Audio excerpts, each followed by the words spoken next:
All right, the Twisted Tim saga keeps getting worse. The man whose superior officer accused him of bugging out in his own battalion, the man who allowed the voters to be misled about his rank and his military experience, he's now crying foul. And you guessed it, once again, he's lying.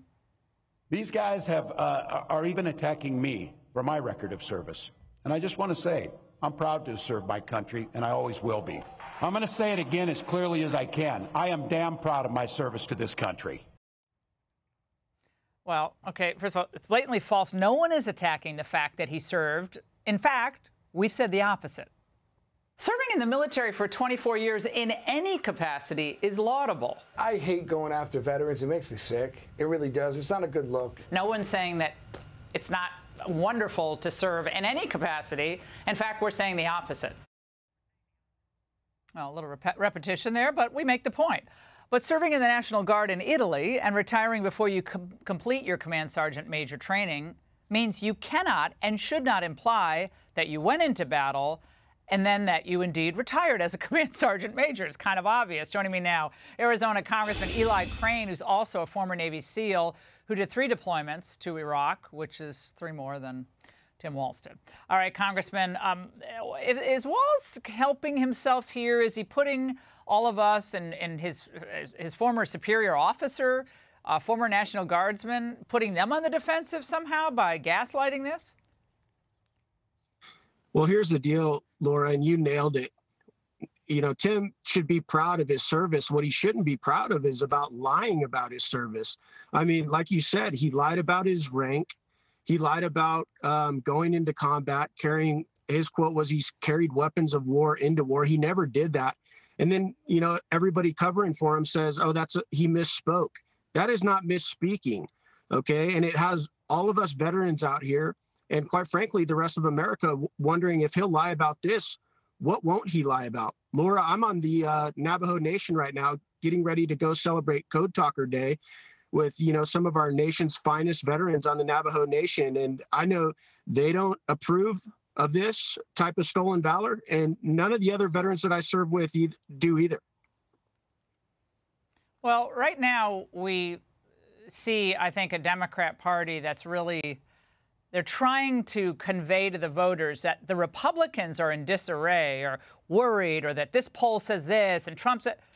It's just so laughable to me because meanwhile, they have 2 candidates, Congressman, who cannot speak off the cuff and cannot give a wide-ranging interview, as Trump is making himself available to all reporters, pretty much. I mean, a press conference that lasted an hour and a half, 2 hours with Elon Musk. Vance has gone on every Sunday show. But the Democrats literally have both of their candidates cannot do an interview for any length of time on a wide-ranging issues because he obviously misrepresented his service, and they're just afraid of what she's going to say. No, you're right, Laura. And the thing that scares me the most about this ticket, believe it or not, is how cozy they are with socialism.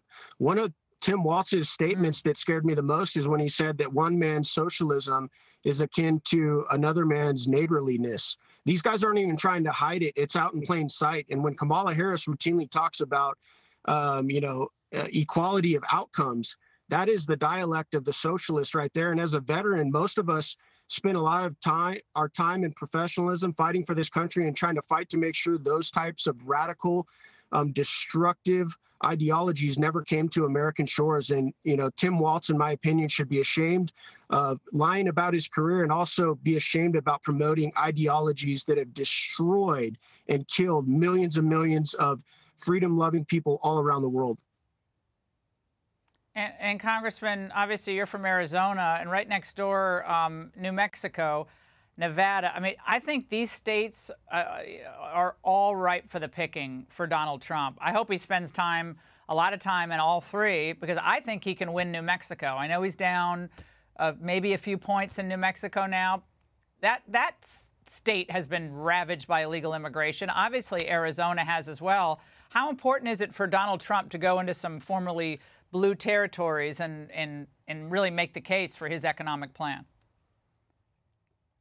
Well, it's very important, and I believe that he will do that. You know, when President Trump comes to Arizona, he draws crowds everywhere. I'm actually campaigning with another individual who draws crowds everywhere she goes, and that's going to be our next senator, Kari Lake. And so the America First message really resonates out here, Laura. It resonates with President Trump. It resonates with Kari Lake. It resonates when I talk about it, because the American people are tired of politicians in Washington, D.C. putting them last. Yeah, common sense. Time to return to it. Congressman, great to see you in your vehicle there. Hey, Sean Hannity here. Hey, click here to subscribe to Fox News YouTube page and catch our hottest interviews and most compelling analysis. You will not get it anywhere else.